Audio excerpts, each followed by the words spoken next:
التمسك بالأثر نجاه. لماذا خلقنا الله سبحانه وتعالى وما الدليل? അള്ളാഹു സുബ്ഹാനഹു വ തആല നമ്മളെ സൃഷ്ടിച്ചത് എന്തിനു വേണ്ടിയിട്ടാണ്?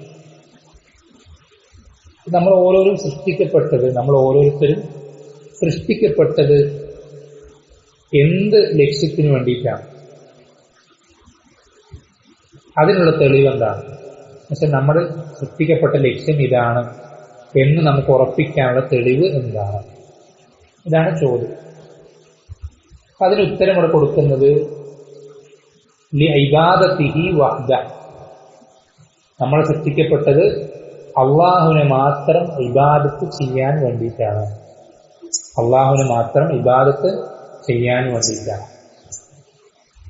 നമ്മൾ ആലോചിച്ച് നോക്കിയേ, നമ്മൾ ഓരോരുത്തരും ഈ ദുനിയാവിൽ അള്ളാഹു നമ്മളെ സൃഷ്ടിച്ചത് അവനെ ഇബാദത്ത് ചെയ്യാൻ വേണ്ടിയിട്ടാണ്.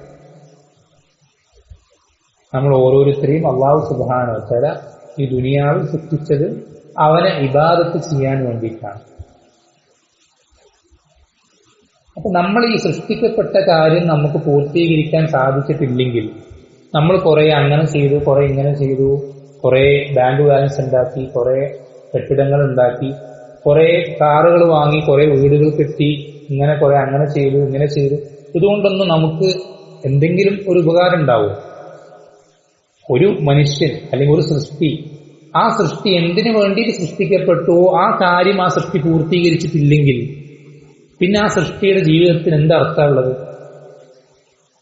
അവൻ പലതും മറ്റു പല കാര്യങ്ങൾ ചെയ്തു കൂട്ടിയിട്ടും അതുകൊണ്ടൊന്നും അവനെ സൃഷ്ടിക്കപ്പെട്ട കാര്യം പൂർത്തീകരിച്ചിട്ടില്ലെങ്കിൽ അവന്റെ ജീവിതത്തിന് പിന്നെ എന്തർത്ഥമുള്ളത്? നമ്മളൊന്ന് ആലോചിച്ച് നോക്കി, നമ്മൾ സൃഷ്ടിക്കപ്പെട്ടത് ഇബാദത്ത് ചെയ്യാൻ വേണ്ടിയിട്ട്. എന്താണ് ഇബാദത്ത് എന്നുള്ളത് പോലും പല ആളുകൾക്കും അറിയില്ല.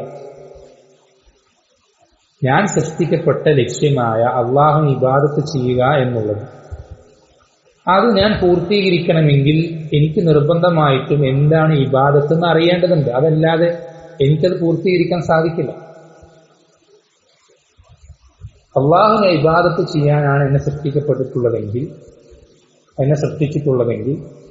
എങ്ങനെയാണ് ഇബാദത്ത് ചെയ്യേണ്ടത്?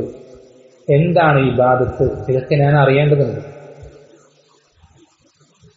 ഒന്നാമത് ശ്രദ്ധിക്കേണ്ട കാര്യം, ഇബാദത്ത് എന്ന് പറഞ്ഞാൽ, ചുരുക്കി പറഞ്ഞാൽ, ഞാൻ എന്റെ വിശദീകരണത്തിലേക്കൊന്നും കടക്കുന്നില്ല, ചുരുക്കി പറയുകയാണെങ്കിൽ അള്ളാഹു ഇഷ്ടപ്പെടുന്ന കാര്യങ്ങൾ പ്രവർത്തിക്കലും അവൻ ഇഷ്ടപ്പെടാത്ത കാര്യങ്ങൾ ഒഴിവാക്കലുമാണ് ഇബാദത്ത്. അള്ളാഹു ഇഷ്ടപ്പെടുന്ന വിശ്വാസം മാത്രം വിശ്വസിക്കുക, അവൻ ഇഷ്ടപ്പെടുന്ന സംസാരം മാത്രം സംസാരിക്കുക, അവൻ ഇഷ്ടപ്പെടുന്ന പ്രവർത്തനങ്ങൾ മാത്രം പ്രവർത്തിക്കുക, ഇത് ഇബാദത്തിന്റെ ഒരു ഇനമാണ്, ഒരു ഭാഗമാണ്. അതേപോലെ തന്നെ നേരെ തിരിച്ചും പറയാം, അള്ളാഹു ഇഷ്ടപ്പെടാത്ത വിശ്വാസം വിശ്വസിക്കാതിരിക്കുക, അള്ളാഹു ഇഷ്ടപ്പെടാത്ത പ്രവർത്തനം പ്രവർത്തിക്കാതിരിക്കുക, അള്ളാഹു ഇഷ്ടപ്പെടാത്ത സംസാരം സംസാരിക്കാതിരിക്കുക, ഇതും ഇബാദത്ത് തന്നെ. ഇഷ്ടപ്പെടുന്നത് ചെയ്യുക, ഇഷ്ടപ്പെടാത്ത ചെയ്യാതിരിക്കുക, ഇതാണ് ഇബാദത്ത്. അപ്പോൾ സ്വാഭാവികമായിട്ട് നിങ്ങൾക്കൊരു സംശയം വരും, അള്ളാഹുവിന് എന്തൊക്കെയാണ് ഇഷ്ടം, എന്തൊക്കെയാണ് ഇഷ്ടമില്ലാത്തതെന്ന് നമുക്കെങ്ങനെ അറിയാൻ സാധിക്കുക?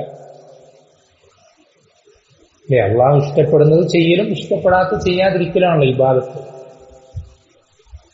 അപ്പൊ അള്ളാഹു ഇഷ്ടപ്പെടുന്നത് എന്തൊക്കെയാണ്, ഇഷ്ടപ്പെടാത്തത് എന്തൊക്കെയാണെന്ന് അറിയാതെ എനിക്ക് ഇബാദത്ത് ചെയ്യാൻ സാധിക്കുകയില്ല. അപ്പൊ അള്ളാഹുവിന് എന്തൊക്കെ കാര്യങ്ങളാണ് ഇഷ്ടം, എന്തൊക്കെ കാര്യങ്ങളാണ് ഇഷ്ടപ്പെടാത്തത് എന്ന് നമുക്ക് പഠിപ്പിച്ചു തരാൻ, അറിയിച്ചു തരാൻ വേണ്ടിയിട്ടാണ് അള്ളാഹു സുബ്ഹാനഹു വ തആല അവന്റെ റസൂലുമാരെ നമ്മളിലേക്ക് അയച്ചു. നബിമാരെയും റസൂലുമാരെയും നിശ്ചയിക്കുന്നത് അതിനു വേണ്ടിയിട്ടാണ്. അപ്പൊ നമ്മളിലേക്ക് അയക്കപ്പെട്ട മുഹമ്മദ് സല്ലല്ലാഹു അലൈഹി വസല്ലമ എന്താണോ അള്ളാഹുവിന് ഇഷ്ടമുള്ളതായിട്ട് പഠിപ്പിച്ചു തന്നത്, അതാണ് അള്ളാഹുവിന് ഇഷ്ടമുള്ള കാര്യം. മുഹമ്മദ് സല്ലല്ലാഹു അലൈഹി വസല്ലമ എന്തൊക്കെ കാര്യങ്ങളാണോ അള്ളാഹുവിന് വെറുപ്പുണ്ടാക്കുന്നതായിട്ട് പഠിപ്പിച്ചെന്നത്, അതാണ് അള്ളാഹുവിന് വെറുപ്പുണ്ടാക്കുന്നതായിട്ടുള്ള കാര്യം.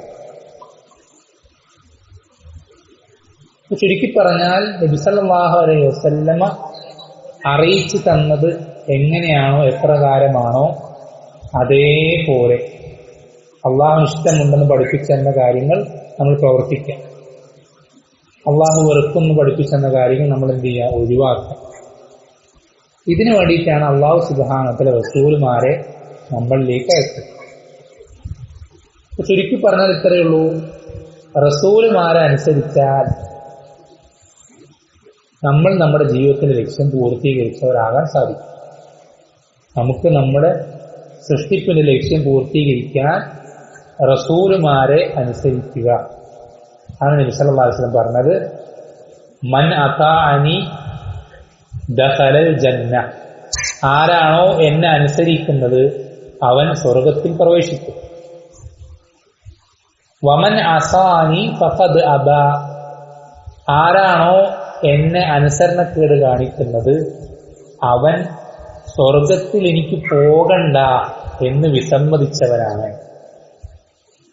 എന്നുവെച്ചാൽ നമ്മൾ നബി സല്ലല്ലാഹു അലൈഹി വസല്ലമയെ അനുസരിക്കാതിരിക്കുമ്പോൾ നമ്മൾ എന്ത് പറയുന്ന പോലെയാണ്?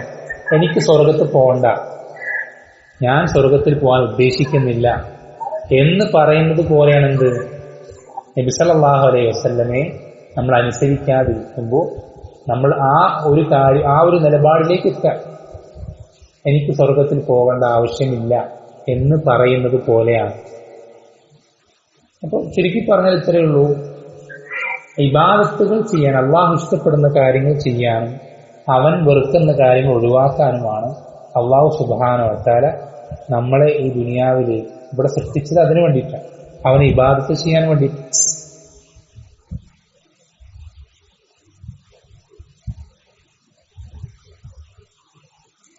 പിന്നെ ഇതിന് തെളിവ് ചോദിക്കുന്നുണ്ട്. എന്താണ് ഇതിലുള്ള ദലീലെന്താ, തെളിവെന്താ? അള്ളാഹു സുബ്ഹാനഹു വ തആല പറഞ്ഞു, വമാ ഖലഖതുൽ ജിന്ന വൽ ഇൻസ ഇല്ലാ ലിയഅ്ബുദൂൻ. അള്ളാഹു പറയാം, ജിന്നവർഗത്തെയും മനുഷ്യവർഗത്തെയും എന്നെ ഇബാദത്ത് ചെയ്യാൻ വേണ്ടിയിട്ടല്ലാതെ ഞാൻ സൃഷ്ടിച്ചിട്ടില്ല. എനിക്ക് മാത്രം ഇബാദത്ത് ചെയ്യാൻ വേണ്ടിയിട്ടല്ലാതെ ഞാൻ അവരെ സൃഷ്ടിച്ചിട്ടില്ല എന്നുള്ള പറയാം. നമ്മൾ ആലോചിച്ച് നോക്കി, ഈ ആയത്ത് നമ്മൾ ശരിക്കും ചിന്തിച്ചാൽ നമ്മൾ സൃഷ്ടിച്ച അള്ളാഹു പറയാനെന്ത്? ഞാൻ ജിന്ന് മനുഷ്യ വിഭാഗത്തെ സൃഷ്ടിച്ചത് എനിക്ക് ഇബാദത്ത് ചെയ്യാൻ വേണ്ടി മാത്രമാണ്, മറ്റൊന്നിനുമല്ല. മറ്റൊരു കാര്യവും നമ്മളെ സൃഷ്ടിച്ചതിന്റെ പിന്നിലില്ല, മറ്റൊരു ലക്ഷ്യമില്ല. അതായത് നമ്മളിപ്പോ കുറച്ച് ആളുകൾ കുറെ അള്ളാഹുവിനെ ഇബാദത്ത് ചെയ്തു, അങ്ങനെ മരണപ്പെട്ടു പോയാൽ അതിന്റെ ഗുണം നമുക്ക് മാത്രമാണ്. നമ്മൾ ശ്രദ്ധിക്കണം, ഈ ഇബാദത്ത് ചെയ്യുക എന്നുള്ളത് ഒരിക്കലും റബ്ബിന് എന്തെങ്കിലും ഗുണങ്ങൾ കിട്ടാൻ വേണ്ടിയിട്ടല്ല, അള്ളാഹുവിന് എന്തെങ്കിലും ഖൈർ ലഭിക്കാൻ വേണ്ടിയിട്ടല്ല. മറിച്ച് അവന്റെ അധികാരം നമ്മൾ കുറച്ചു പേര് മുസ്ലിങ്ങളായതുകൊണ്ട് അവൻ ഇബാദത്ത് ചെയ്തതുകൊണ്ട് ഒരിക്കലും കൂടാൻ പോകുന്നില്ല. കാരണം അവന്റെ അധികാരം എപ്പോഴും ഏറ്റവും പൂർണ്ണമായ അവസ്ഥയിൽ തന്നെയാണ്. അതേപോലെ നമ്മൾ കുറച്ച് ആളുകൾ അവനെ ഇബാദത്ത് ചെയ്യാതിരുന്നു എന്നുള്ളത് കൊണ്ട് ഒരിക്കലും അവന്റെ അധികാരം ഒരു തരി പോലും കുറയാനും പോകുന്നില്ല. മറിച്ച് നമ്മൾ ഇബാദത്ത് ചെയ്താൽ നമ്മൾ അള്ളാഹുവിന്റെ ഇഷ്ടാനിഷ്ടങ്ങൾ നോക്കി അവൻ ഇഷ്ടപ്പെടുന്നത് മാത്രം ചെയ്ത് വെറുക്കുന്നത് ഒഴിവാക്കി നമ്മൾ മുന്നോട്ട് പോയാൽ നമുക്ക് നല്ലത്. നമ്മൾ അത് നോക്കാതെ അള്ളാഹുവിന് ഇഷ്ടപ്പെടാത്ത കാര്യങ്ങൾ ചെയ്തുകൊണ്ട് അവൻ ഇഷ്ടപ്പെടുന്ന കാര്യങ്ങൾ കൽപ്പിച്ചത് പ്രവർത്തിക്കാതെ നമ്മൾ മുന്നോട്ട് പോയി കഴിഞ്ഞാൽ നഷ്ടം നമുക്ക് മാത്രം. അപ്പോൾ ചുരുക്കി പറഞ്ഞാൽ നമ്മളുടെ സൃഷ്ടിപ്പിന്റെ ലക്ഷ്യം, നമ്മൾ ഓരോരുത്തരെയും അള്ളാഹു സൃഷ്ടിച്ചതിന്റെ പിന്നിലുള്ള ലക്ഷ്യം, ഈ ലക്ഷ്യമാണ് നമ്മുടെ ജീവിതത്തിൽ നമ്മൾ നമ്മുടെ ഹൃദയത്തിലും കണ്ണിലും വെക്കേണ്ടത്. ഈ ലക്ഷ്യം പൂർത്തീകരിക്കാനാണ് നമ്മൾ മറ്റെല്ലാ കാര്യത്തിനേക്കാളും ഫസ്റ്റ് പ്രയോറിറ്റി കൊടുക്കേണ്ടത്. ബാക്കിയൊക്കെ പിന്നെയാണ്. ബാക്കിയുള്ള എന്തൊരു വിഷയത്തിൽ നമ്മൾ പരാജയപ്പെട്ടു പോയാലും നമ്മൾ റബ്ബിന്റെ അടുക്കൽ നമ്മൾ പ്രയാസപ്പെടേണ്ടി വരില്ല. കാരണം എന്താ? റബ്ബ് നമ്മൾ സൃഷ്ടിച്ച അതിനു വേണ്ടിയിട്ടല്ല. നമുക്ക് ഇവിടെ വലിയ സൗകര്യങ്ങളുള്ള വലിയ വീടുകളും മണിമാളികകളും പണിതു വരുത്താൻ സാധിച്ചിട്ടില്ലെങ്കിലും, വലിയ 0 6 7 ഉള്ള ബാങ്ക് ബാലൻസ് നമുക്കിവിടെ വിട്ടേച്ച് പോകാൻ സാധിച്ചിട്ടില്ലെങ്കിലും, മറ്റൊരു കാര്യം നമുക്ക് പ്രത്യേകിച്ച് ഇവിടെ ഒന്നും ചെയ്തു തീർക്കാൻ പറ്റിയിട്ടില്ലെങ്കിലും നമ്മൾ റബ്ബിന്റെ അടുക്കൽ പ്രയാസപ്പെടേണ്ടി വരില്ല. പക്ഷേ നമ്മൾ എന്തിനാണോ സൃഷ്ടിച്ചത്, നമ്മൾ എന്തിനാണോ റബ്ബ് സുബ്ഹാനഹു വ തആല ഈ ദുനിയാവ് സൃഷ്ടിച്ചത്, ആ കാര്യം നമുക്ക് പൂർത്തീകരിക്കാൻ പറ്റിയിട്ടില്ലെങ്കിൽ നമ്മൾ റബ്ബിന്റെ അടുക്കൽ പ്രയാസപ്പെടേണ്ടി വരും, ബുദ്ധിമുട്ടേണ്ടി വരും, കഷ്ടപ്പെടേണ്ടി വരും. അതുകൊണ്ട് നമ്മൾ ഓരോരുത്തരും മറ്റെല്ലാ ലക്ഷ്യങ്ങളും അതൊന്നും വേണ്ടെന്നോ അല്ലെങ്കിൽ അതൊന്നും ചെയ്യരുതെന്നോ ഒന്നുമല്ല പറയുന്നത്. അതൊക്കെ പിന്നേക്ക് വെക്കാം, അതിനൊക്കെ സെക്കൻഡ് പ്രയോറിറ്റി, പിന്നെ രണ്ടാം സ്ഥാനം മാത്രം കൊടുക്കും. നമ്മുടെ ജീവിതത്തിന് ഒന്നാമത്തെ ലക്ഷ്യം അള്ളാഹുവിനെ ഇബാദത്ത് ചെയ്യുക എന്നുള്ളത് മാത്രമാണ്. അപ്പൊ സ്വാഭാവികമായിട്ട് എന്തു വേണ്ടി വരും? എങ്ങനെയാണ് ഇബാദത്ത് ചെയ്യേണ്ടത് എന്ന് പഠിക്കേണ്ടി വരും. എങ്ങനെയാണ് ഇബാദത്ത് ചെയ്യേണ്ടതെന്ന് പഠിക്കേണ്ടി വരും. അതല്ലാതെ നിങ്ങൾ ശ്രദ്ധിക്കണം, അതല്ലാതെ നിങ്ങൾക്ക് ഇബാദത്ത് ചെയ്യാൻ സാധിക്കില്ല. നിങ്ങളുടെ സംസാരം അള്ളാഹു തൃപ്തിപ്പെടുന്നുണ്ടെങ്കിൽ ആ സംസാരം ഇബാദത്താണ്. ഇപ്പൊ ഞാൻ സംസാരിച്ചാൽ അള്ളാഹു തൃപ്തിപ്പെടുമോ എന്ന് നിങ്ങൾ പഠിക്കാതെ നിങ്ങൾക്ക് നിങ്ങളുടെ സംസാരം അള്ളാഹു തൃപ്തിപ്പെടുന്ന രൂപത്തിലാക്കാൻ സാധിക്കില്ല. അതേപോലെ തന്നെ നിങ്ങളുടെ പ്രവർത്തനം, ഇപ്പൊ നിങ്ങളുടെ നിസ്കാരം മനസ്സിലാൻ വേണ്ടി പറയാം. നിങ്ങൾ ഈ നിസ്കരിക്കുന്ന നിസ്കാരം ഇത് അള്ളാഹു തൃപ്തിപ്പെടുന്ന രൂപത്തിലാണ് എന്ന് നിങ്ങൾക്ക് ഉറപ്പിക്കാൻ സാധിക്കണമെങ്കിൽ എപ്പോൾ മാത്രമേ പറ്റുള്ളൂ? നബി സല്ലല്ലാഹു അലൈഹി വസല്ലമ ഇങ്ങനെയാണ് നിസ്കരിക്കാൻ പഠിപ്പിച്ചു തന്നത് എന്ന് നിങ്ങൾക്ക് ഉറപ്പുണ്ടെങ്കിൽ മാത്രമേ അത് പറയാൻ സാധിച്ചുള്ളൂ. മനസ്സിലാൻ വേണ്ടി പറയണം. ഉദാഹരണത്തിന് മുആദ് ബിൻ ജബൽ റളിയല്ലാഹു അൻഹു, അദ്ദേഹം ഒരു വ്യക്തി ഏതൊരു നാട്ടിൽ വെച്ച് നിസ്കരിക്കുന്നത് കാണാൻ. അയാളുടെ നിസ്കാരം ഒന്നും ശരിയായിട്ടില്ല, പല പ്രശ്നങ്ങളുണ്ട്, ഒരുപാട് പോരായ്മകളുണ്ട്. അപ്പൊ മുആദ് ബിൻ ജബൽ റളിയല്ലാഹു അൻഹു ആ വ്യക്തിയെ നിസ്കാരം കഴിഞ്ഞിട്ട് വിളിച്ചിട്ട് ചോദിക്കുകയാണ്, താങ്കൾ എത്ര കാലമായി ഇങ്ങനെ നിസ്കരിക്കുന്നു? താങ്കൾ എത്ര വർഷമായി ഇങ്ങനെ നിസ്കരിക്കുന്നു? ഇപ്പൊ നിസ്കരിച്ചതുപോലെ എത്ര കൊല്ലം നിസ്കരിക്കുന്നു? അപ്പൊ അദ്ദേഹം പറഞ്ഞു 20 വർഷം. 20 വർഷമായിട്ട് ഞാൻ ഇങ്ങനെ നിസ്കരിക്കുന്നു. അപ്പൊ മുആദ് ബിൻ ജബൽ റളിയല്ലാഹു അൻഹു പറയാണ്, നീ ഇങ്ങനെയാണ് നിന്റെ റബ്ബിനെ കണ്ടുമുട്ടുന്നതെങ്കിൽ നീ നിന്റെ റബ്ബിനെ കണ്ടുമുട്ടുക നിസ്കരിക്കാത്തവനായിട്ടായിരിക്കും. നീ നിന്റെ റബ്ബിനെ കണ്ടുമുട്ടുക, റബ്ബിന്റെ അടുക്കൽ നീ നിസ്കരിക്കാത്തവനായിട്ടായിരിക്കും നീ നിന്റെ റബ്ബിനെ കണ്ടുമുട്ടുക. എന്ന് വെച്ചാൽ അയാൾ നിസ്കരിക്കുന്ന നിസ്കാരം ശരിയായ രൂപത്തിലായിരുന്നില്ല. അപ്പൊ നമ്മൾ ഓരോരുത്തരും വളരെയധികം ഗൗരവത്തിൽ ശ്രദ്ധിക്കേണ്ട കാര്യമാണ്. എന്റെ പ്രവർത്തനങ്ങൾ അള്ളാഹു തൃപ്തിപ്പെടണമെങ്കിൽ അള്ളാഹു എങ്ങനെ തൃപ്തിപ്പെടുമെന്ന് നബി സല്ലല്ലാഹു അലൈഹി വസല്ലം പഠിപ്പിച്ചെന്നുവോ അതുപോലെ തന്നെ ഞാൻ പ്രവർത്തിക്കണം. നാട്ടുകാർ ചെയ്യുന്ന പോലെ ചെയ്താൽ പോരാ, വല്ലുപ്പിയും പറഞ്ഞു തന്ന പോലെ വിശ്വസിച്ചാൽ പോരാ, കുടുംബക്കാരൊക്കെ ചെയ്യുന്നതിനൊപ്പം മുന്നോട്ട് പോയാൽ പോരാ. നമുക്ക് ഉറപ്പ് വേണം, ഞാൻ ഈ ചെയ്യുന്നത് നബി സല്ലല്ലാഹു അലൈഹി വസല്ലമ പഠിപ്പിച്ചെന്നതിന്റെ അടിസ്ഥാനത്തിലാണ്, അതുകൊണ്ട് അള്ളാഹു തൃപ്തിപ്പെടുത്തും. എന്റെ വിശ്വാസം ഇത് നബി സല്ലല്ലാഹു അലൈഹി വസല്ലം പഠിപ്പിച്ചു കൊടുത്ത വിശ്വാസമാണ്, അതുകൊണ്ട് ഈ വിശ്വാസം അള്ളാഹു തൃപ്തിപ്പെടുന്ന വിശ്വാസമാണ്. ഈ രൂപത്തിൽ നമുക്ക് മുന്നോട്ട് പോകാൻ സാധിക്കണം. അതുകൊണ്ടാണ് നബി സല്ലല്ലാഹു അലൈഹി വസല്ലം പറഞ്ഞത്, ത്വലബുൽ ഇൽമി ഫരീദത്തുൻ അലാ കുല്ലി മുസ്ലിമിൻ. അറിവന്വേഷിക്കൽ, ദീൻ പഠിക്കൽ ഓരോ മുസ്ലിമിന്റെ മേൽ.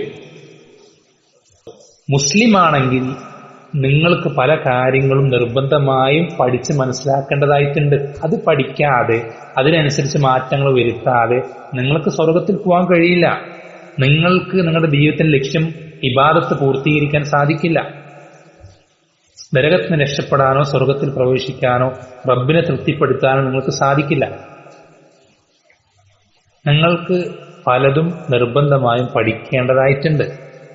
അള്ളാഹു പറഞ്ഞു, യാ അയ്യുഹല്ലദീന ആമനു ഖൂ അൻഫുസകും വഅഹ്ലീകും നാറ. ഈമാനുള്ളവരെ, നിങ്ങൾ നിങ്ങളുടെ സ്വന്തത്തെയും നിങ്ങളുടെ കുടുംബത്തെയും നരകത്തിൽ നിന്ന് രക്ഷിക്കണം എന്ന് പറഞ്ഞതിന്റെ വിശദീകരണത്തിൽ അലി ഇബ്നു അബീ ത്വാലിബ് റളിയല്ലാഹു അൻഹു പറഞ്ഞത്, നിങ്ങളെയും കുടുംബത്തെയും ദീൻ പഠിപ്പിക്കണം. സ്വന്തത്തെയും കുടുംബത്തെയും ദീൻ പഠിപ്പിക്കണം. ദീൻ പഠിക്കാതെ ആ പഠിച്ച് കിട്ടിയ അറിവിനനുസരിച്ച് മാറ്റങ്ങൾ വരുത്താതെ ഒരിക്കലും നമുക്ക് എന്ത് ചെയ്യാൻ കഴിയില്ല, സ്വർഗത്തിൽ പോകാൻ സാധിക്കുകയില്ല.